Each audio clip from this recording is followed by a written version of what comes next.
Look at this beautiful Christmas tree we have in our house. Oh, hello everybody. Inspector Gadget here to introduce to you Amber's Christmas Storytime 2022. Because I have been getting a lot of viewers asking about me,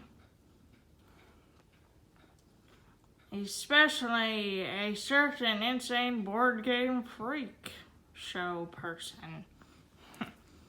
So, Amber has decided to put me in the video to introduce the episodes.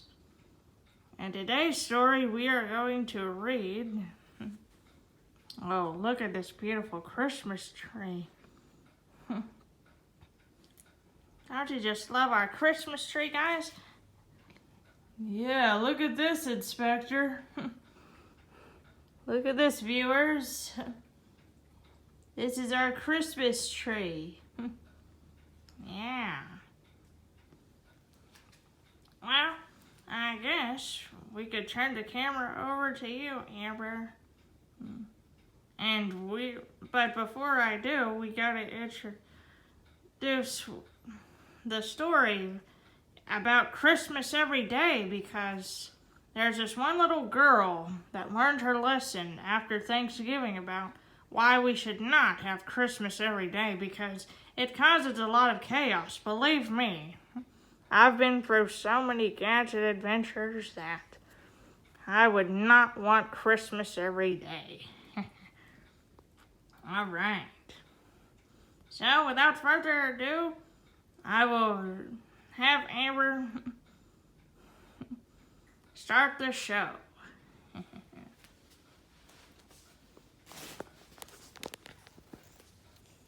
Hey, everybody. Amber Jacobs here for all of my viewers out there that requested some Christmas Storytime 2022.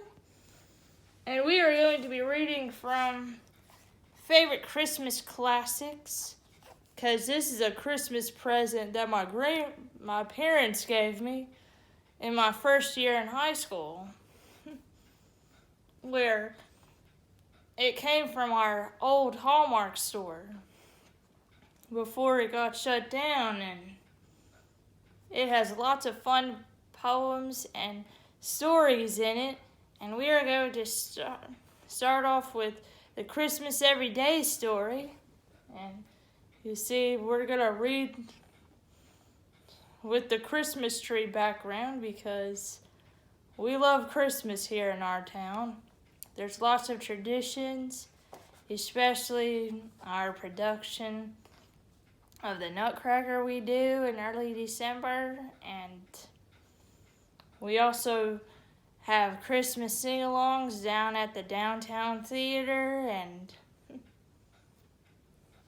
there's lots of things going on. So, let's get started.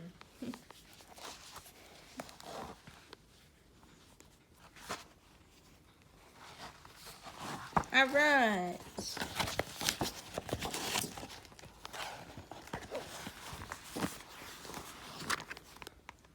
Christmas Every Day by William Dean Howells. Yeah.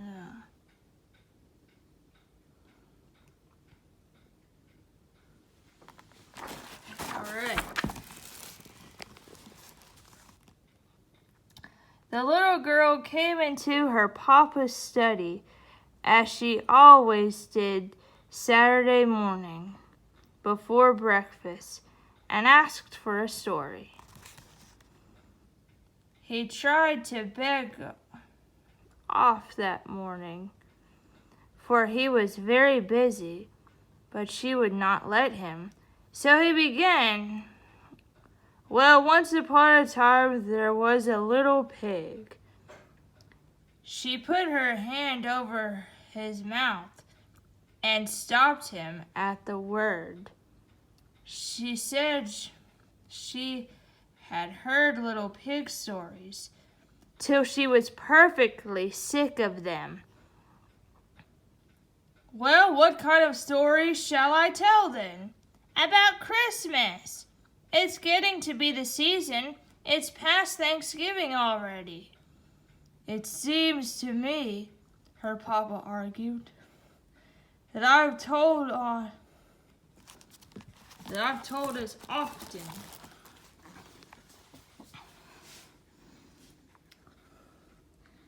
That I've told as often.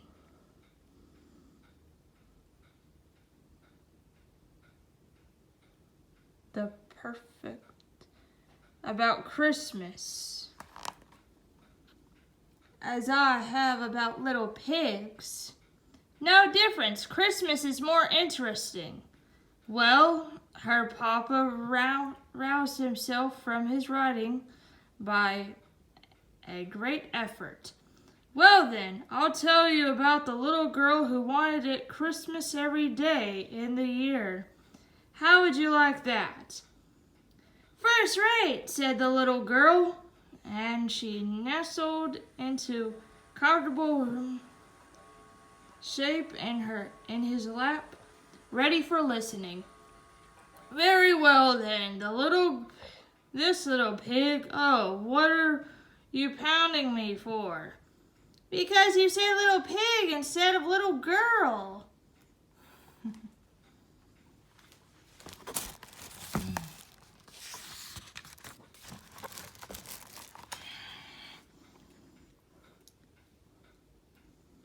I should like to know what's the difference between a little pig and a little girl that wanted it Christmas every day.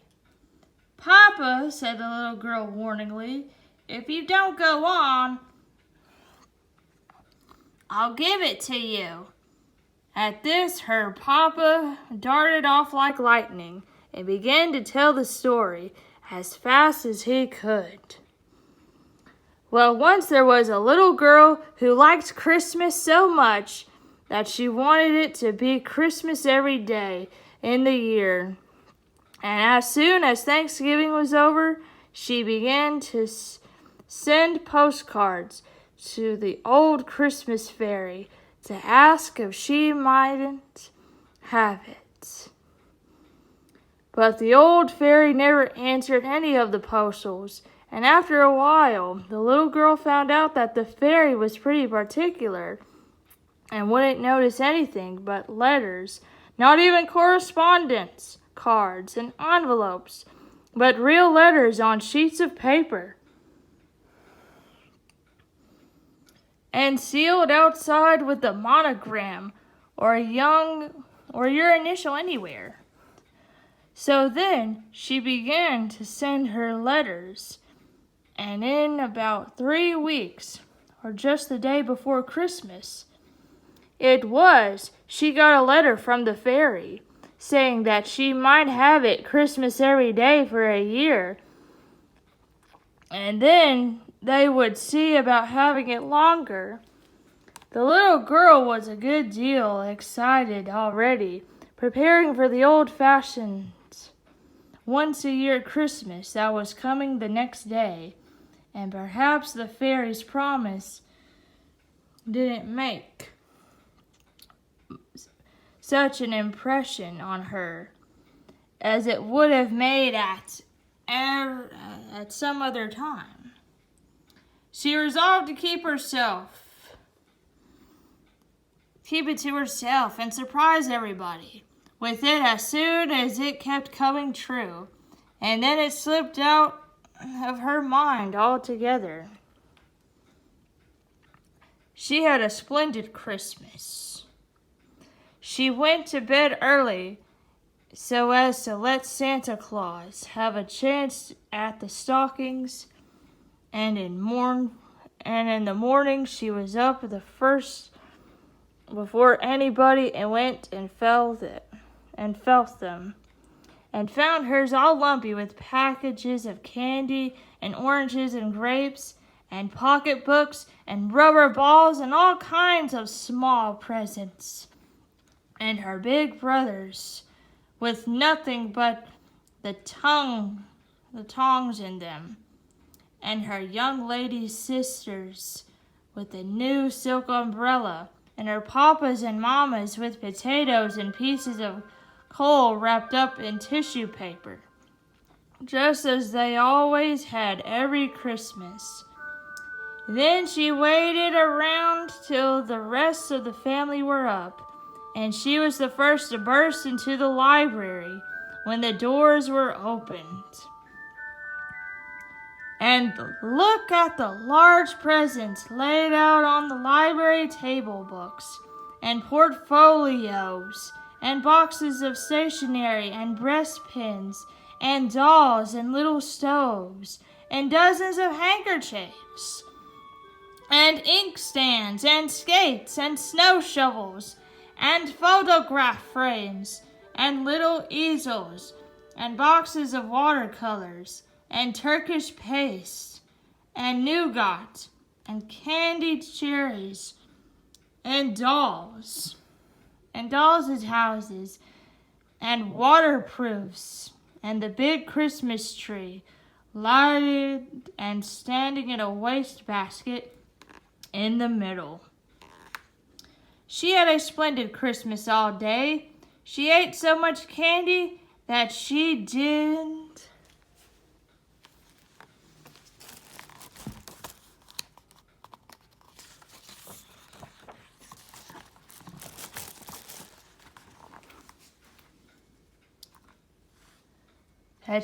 not want any breakfast. And the whole forenoon, the presents kept pouring in that the expressman that had not had time to deliver the night before, and she went round giving the presents she had kept for other people, and came home and ate turkey and cranberry for dinner, and plum pudding and nuts and raisins and oranges and more candy, and then went out and coasted, and came in with a stomach ache, crying, and her papa said he would see if his house was turned into that sort of fool's paradise another year. And they had a light supper, and pretty early everybody went to bed cross. Here the little girl pounded her papa in the back again. Well, what now? Did I say pigs? You made them act like pigs. Well, didn't they? No matter, you oughtn't to put it into a short story. Very well then, I'll take it all out. Her father went on. The little girl slept very heavily, and she slept very late, but she was awakened at last by the other children dancing round her bed with their stockings full of presents in their hands. What is it? Asked the little girl, and she rubbed her eyes and tried to rise up in bed. Christmas, Christmas, Christmas! They all shouted and waved their stockings. Nonsense! It was Christmas yesterday. Her brothers and sisters just laughed. We don't know about that. It's Christmas today anyway. You come into the library and see. Then all at once it flashed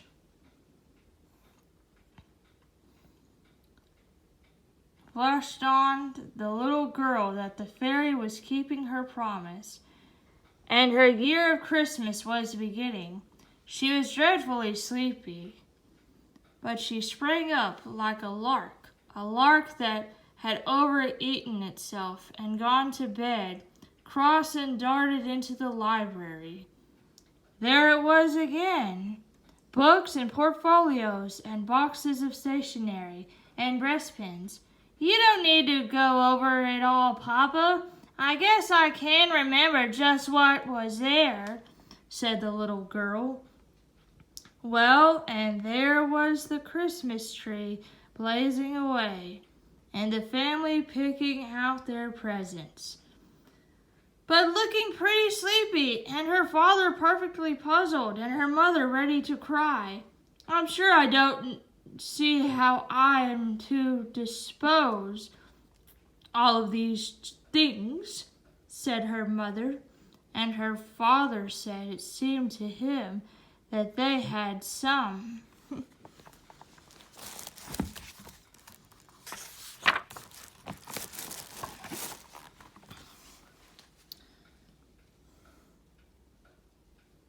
Something just like it the day before, but he supposed he must have dreamed about it. This struck the little girl at the back.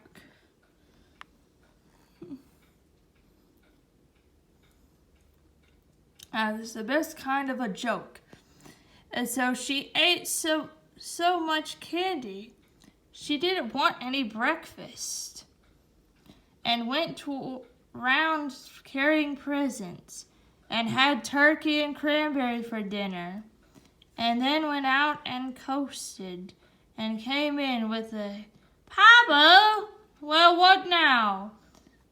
What did you promise? You forgetful thing. Oh, yes. Well, the next day, it was just the same thing over again, but everybody getting crosser.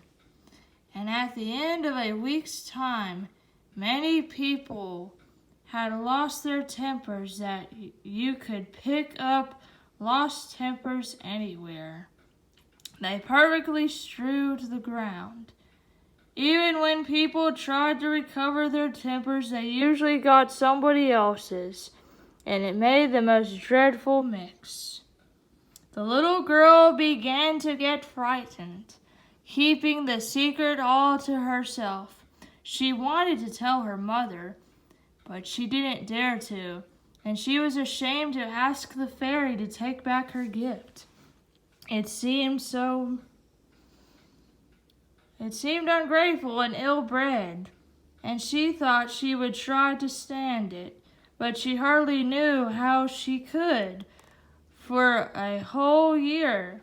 So it went on, and it was Christmas on St. Valentine's Day and Washington's birthday, just the same as any day, and it didn't even skip even the 1st of April, though everything was counterfeit that day, and that was some little relief. After a while, coal and potatoes began to be awfully scarce. So many had been wrapped up in tissue paper to fool papas and mamas with. Turkeys got to be about $1,000 apiece. Papa, well, what? You're beginning to fib. Well, 2,000 then. And they got to passing off almost anything for turkeys, half-brown, hummingbirds, and even rocks out of the Arabian Nights. The real turkeys were so scarce. And cranberries, well, they asked a diamond apiece for cranberries. All the woods and orchards were cut down for Christmas trees. And where the woods and orchards used to be, it looked just like a stubble field with stumps. After a while, they had to make Christmas trees out of rags and stuffed them with bran like old-fashioned dolls. But there were plenty of rags, and stuffed them with bran. Oh yes, because people got so poor buying presents for one another that they couldn't get any new clothes, and they just wore their old ones to tatters. They got so poor that everybody had to go to the poor.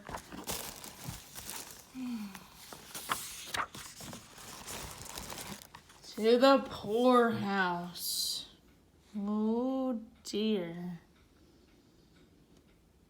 except the confectioners and the fancy storekeepers and the picture book sellers and the expressmen.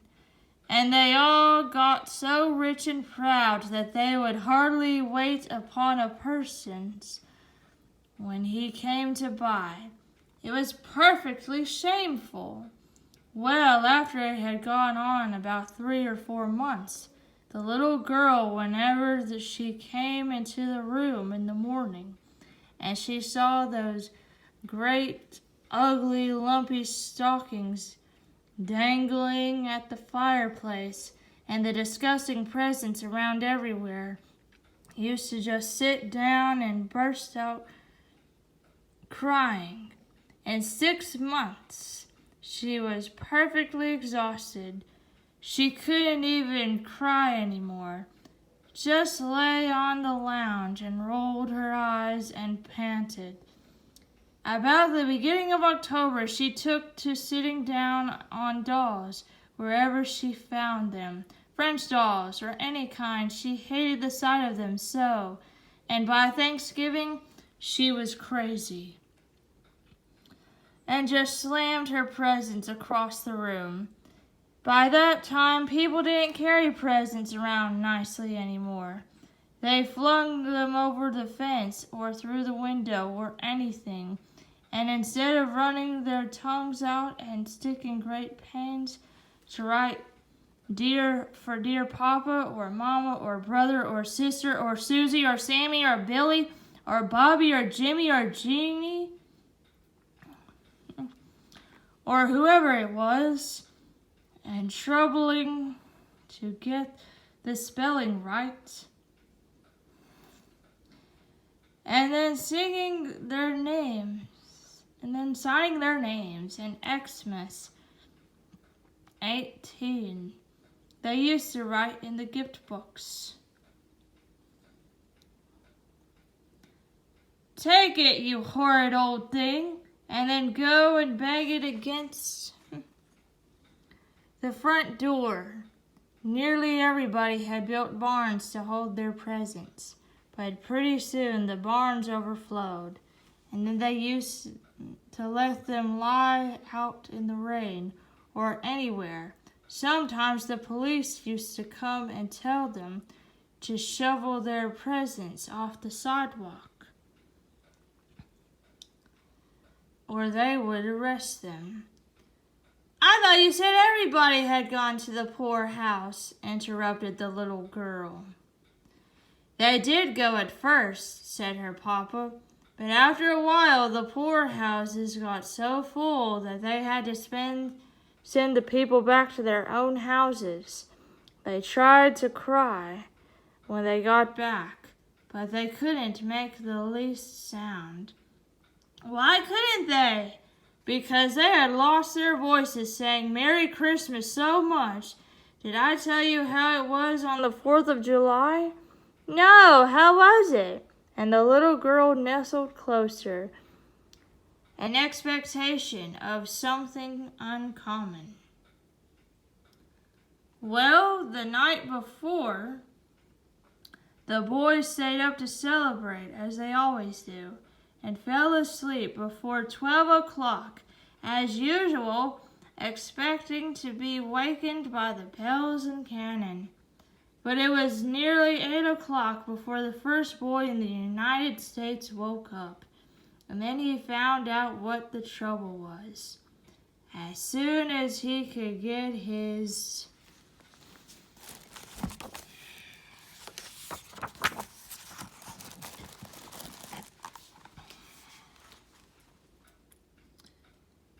clothes on, he ran out of the house and smashed a big cannon torpedo down on the pavement. But he didn't make any more noise than a damp wad of paper. And after he tried about 20 or 30 more, he began to pick them up and look at them. Every single torpedo was a big raisin. Then he just streaked it upstairs and examined his firecrackers and toy pistol and $2 collection of fireworks, and found that they were nothing but sugar and candy painted up to look like fireworks. But then, before 10 o'clock, every boy in the United States found out that his 4th of July things had turned into Christmas things. And then they just sat down and cried. They were so mad. There are about 20 million boys in the United States, and so you can imagine what a noise they made. Some men got together before night with a little powder that hadn't turned into purple sugar yet, and they said they would fire off one cannon anyway. But the cannon burst into 1,000 pieces, for it was nothing but rock candy, and some of the men nearly got killed. The 4th of July orations all turned into Christmas carols. And when anybody tried to read the Declaration, instead of saying, "When the course of human events it becomes necessary," he was to sing, "God rest you merry gentlemen." It was perfectly awful. The little girl drew a deep sigh of satisfaction. And how was it at Thanksgiving? Her papa hesitated. Well, I'm almost afraid to tell you. I'm afraid you'll think it's wicked. Well, tell anyway, said the little girl. Well, before it came Thanksgiving, it had leaked out who had caused all these Christmases. The little girl had suffered so much that she had talked about it in her sleep. And after that, hardly anybody would play with her. People just perfectly despised her, because if it had not been for her greediness, it wouldn't have happened. And now, when it came Thanksgiving, she wanted them to go to church.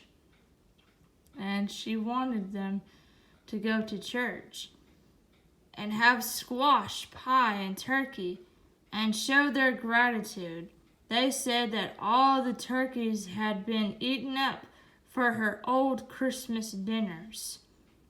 And if she would stop the Christmases, they would see about the gratitude.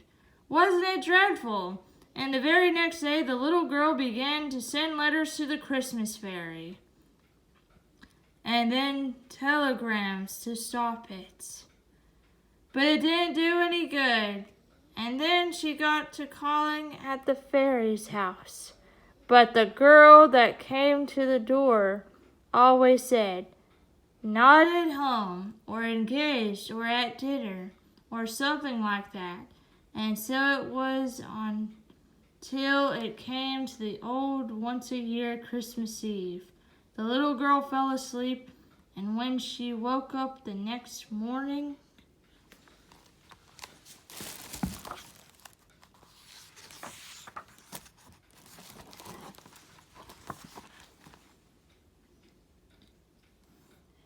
she found it was all nothing but a dream, suggested the little girl. No, indeed, said her papa. It was all every bit true. Well, what did she find out then?